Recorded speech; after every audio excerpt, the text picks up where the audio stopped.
الحمدللہ وکفا والصلاۃ والسلام علی رسول اللہ وبعد۔ رمضان المبارک کی آمد پر ایک بات تو یہ سمجھنے کی ہے کہ روزے کی نیت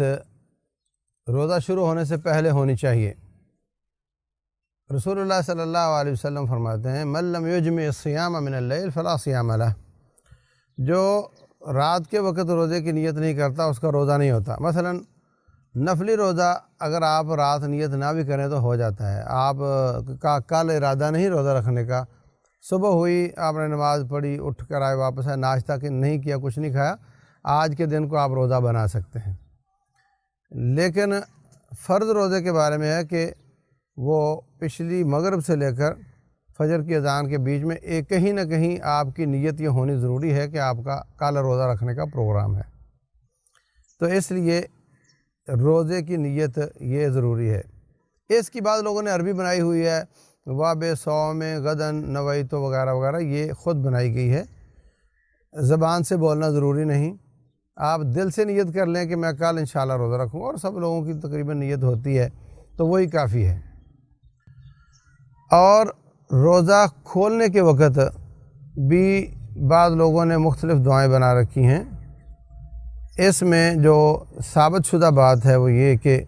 رسول اللہ صلی اللہ علیہ وسلم روزہ کھولنے کے بعد یہ پڑھا کرتے تھے کہ ذہب الظمأ، پیاس چلی گئی، وابتلت العروق، آنتیں جو تھیں وہ تر ہو گئیں، وثبت الاجر انشاءاللہ، اور اجر ثابت ہو گیا اللہ کے فضل سے۔ اور آپ یہ بات پوچھتے ہیں جی یہ تو بعد کی بات ہے، تر تو ہونے کے بعد یہ دعا پڑھ، نہیں، ایسا نہیں ہے، آپ چاہیں لقمہ شروع کرنے سے پہلے پڑھ لیں، چاہے بیچ میں پڑھ لیں، چاہے کھانا کھانے کے بعد میں پڑھ لیں، اور پھر جو افطاری کا لقمہ ہے یا پانی کا گھونٹ ہے یا کھجور ہے وہ آپ بسم اللہ پڑھ کر کھا لیں۔ رسول اللہ صلی اللہ علیہ وسلم سے یہ مسنون ہے کہ تار کھجور کے ساتھ روزہ کھولا جائے، یعنی جو کچی پکی کھجور ہوتی ہے وہ، یا نرم کھجور، اور اگر وہ نہ ملے تو پھر عام کھجور جو سخت ہوتی ہے وہ بھی نہ ملے تو پھر پانی کے ساتھ روزہ کھول لے،